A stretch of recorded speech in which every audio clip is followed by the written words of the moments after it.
We breathe into that space that Reverend Richard entered us into via the daily word, authentic. We breathe, knowing that the etymology of this word, authentic, means we have the authority to be precisely who and what we are.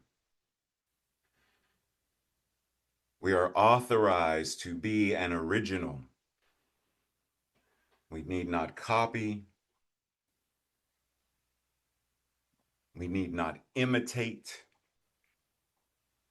As Basho, the Zen poet, said, do not seek to follow in the footsteps of those who have walked the path, but seek the things that they sought.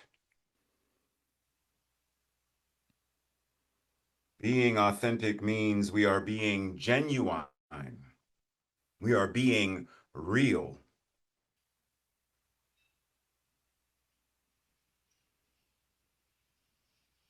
We express the uniqueness of our divinity in the various ways that the universe expresses in, through, and as us. If the universe could express itself, which it does, as thousands of types of apples all over the planet, thousands of apples, types of apples, then why would we assume that the divine, the universe, God, source, spirit would somehow make us homogeneous, monotonous, but rather we are so vast in our uniqueness. And so we breathe, recognizing that this authority is precisely what gives us the ability to make the world a richer, more whole in experience, a healthy place for all, not just all people, but for all of God's expressions. How does my authenticity help the polar bears and the ice caps? How does my authenticity show up in places and jungles where I, the individual, will never go? Meeting people that I will never meet face to face. How does my authenticity, how does our divine authenticity show up and shine? And so we breathe as we enter into that space of silence.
And as we continue to breathe, we breathe in the awareness, wholeness. I am that. I am. Perfection. I am that. I am. Completeness. I am that. I am. Love. I am that. I am. Divine. I am that. I am. Beauty. Wisdom. Creativity. Sacred imagination. I am that. I am. And I allow that because I have the authority. I allow that to show up as the true me. Because as we say, wherever I go, God is, and all is well. And so it is. What a joy it is for me to be here today to welcome our guest speaker, the authentic Reverend Dr. Raymont Anderson. Absolutely authentic, which is what I love about him. I love to follow Dr. Ray on Facebook and see what authenticity he's into today. And I'm not going to do much. I'm not even going to do any more of an introduction except welcome. Thank you very much. So, breathe. Good morning, Unity of Davis family. Or I feel like I should do my Yogi Bear. Hey, boo, is a picnic a basket? I feel like I should do my, anyhow. Breathe. I am honored once again to be with you as always to do this thing called life, this thing called love, this thing called celebration where we honor and celebrate our divinity. And today, as I looked at your theme, the quest for wholeness, you know me well enough by now, I hope, that you know I was going to stir the pot a bit. So, if we are ready, let's begin stirring the pot. So, we're going to start with this idea of the word quest, just as the beginning. Thinking of typically, quest means a journey, great effort in pursuit of a goal, to be ambitious or fervent in one's mission, something to that effect. It's the act of seeking or looking. Where is my authentism? I'm looking for authenticity in all the wrong places, right? I'm seeking it. There is an attempt for me to obtain it, to find it, to pursue it. It's a search, it's a hunt, it's a journey, it's a voyage, just in general. Now, quest. Wholeness, the state of forming a complete or harmonious unity. Some synonyms: soundness, health, well-being of body, mind, spirit, a state or condition of not being broken, injured, or damaged. I am completely in an intact condition. Is it not interesting that the root word of whole, holistic, and holy are aligned with the same concept at the root? So, as David sang, everything is holy now, as it was, is, and forever will be, because it is a divine expression of the one. Everything is whole now. Everything is the oneness expressing now. Breathe that in. Today, we're specifically talking about this idea of the glass being half full or half empty. And of course, I brought a visual just to help us out a smidge. I feel like Mr. Rogers' Neighborhood. So as we look, see, I even colored it red so we would all be able to see it. So we look at the glass and we notice that there's a space hither and thither. And typically, we talk about it like, oh, well, the space that's missing, that's a what? Pessimist. If I see, oh, it's half empty, we would say, oh, pessimistic. Oh, half full, optimistic. Yeah, I got the concept. I got the concept. However, what if I say that no, it's both and? The glass is both completely full based upon what we're looking for and what we're looking from. You said, what? What, Reverend Ray, what do you mean? I mean, if I am thirsty, I am parched, then I am focusing on that little bit is not going to be enough for me. If I am a molecular scientist, then I see the glass molecules, right? It's a solid. I see liquid molecules. I see gas molecules. That means the whole thing, the inside, the outside, the roundabout side, it's all molecules. That means it is completely full of molecules. That means it's whole. So if that's the case, then the question, like the deeper question in terms of this whole thing is, wait a minute. Then in my quest for wholeness, what am I looking for? Right? Like think about when was the last time you woke up in the morning and couldn't find you? You misplaced your car keys on Monday, and my sister knows I'm forever misplacing like the timer or a button or something. Misplaced. I know it's here somewhere. And when you seek it, you cannot find it. One of those proverb things. When you seek it, you cannot find it. But surrender the attachment and it will reveal itself. So when was the last time that Ray woke up in the morning and said, "Oh, it is so good to be Reverend Richard"? Oh, wait, that's not me. That's the other glorious divine being. Where, oh, where did I leave me? Oh, man, did I leave me in the car again?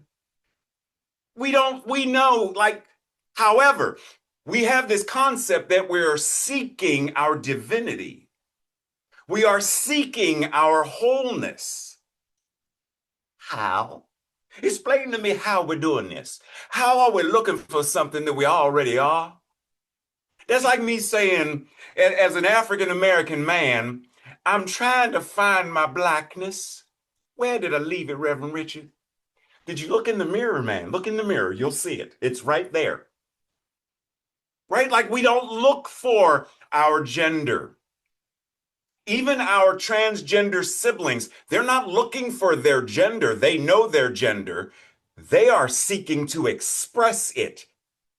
Even when the cultural norms would say, you're this, you're that, pink versus blue, and all of the other shenanigans that shape this, they say, no, no, no, no, no, you don't get to determine who and what I am. I'm going to express my true self as I have the divine authority, the root etymology of authentic. I have the divine authority to express myself as only I can. And that's what they do. Wait a minute. Wait.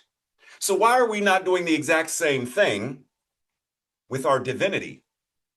Imagine for a second, here we are, using our transgender siblings as the divine avatars and bodhisattvas of this lesson. Here's a child born and assigned a gender at birth.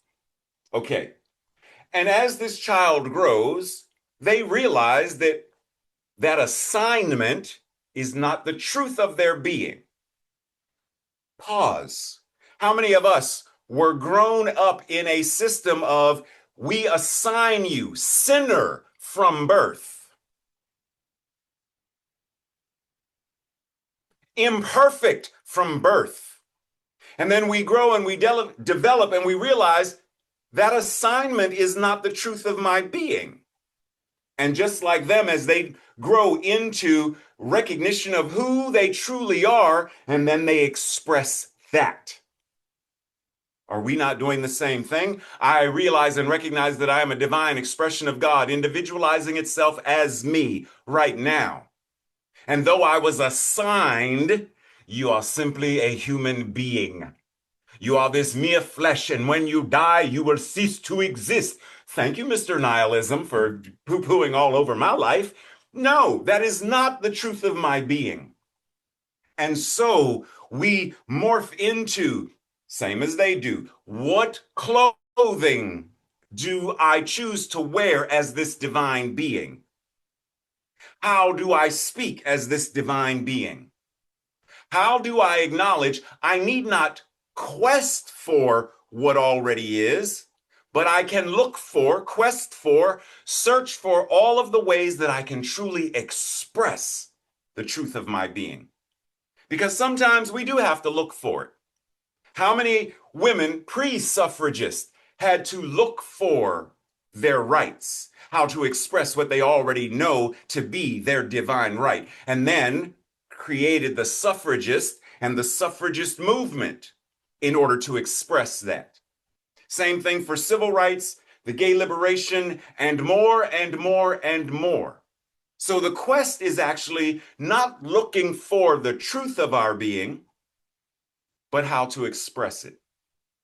And I know we have, the stories such as, Brahma calls the council of gods and says, so, humanity has misused their divinity, so I want to hide it from them. Where should I hide it? You should hide it in the mountains. No, one day they're going to learn how to climb the mountains and they'll find. Hide it under the earth. No, they're going to learn how to dig and they're going to find it. Hide it in the depths of the sea. No, they're going to learn how to swim and create a thing called a yellow submarine. No, that's a song. Never mind. They're going to create this thing and they're going to go look for it. So, I know where I'm going to hide it. I'm going to hide it within them. That's the last place they'll look. So I know we have these stories and these symbols of, yes, because they are pointing the way. But pointing the way to a drink is not drinking the drink. I'm so thirsty. To which Reverend Richard says, drink, man, drink. You have it right there. Be what you already are.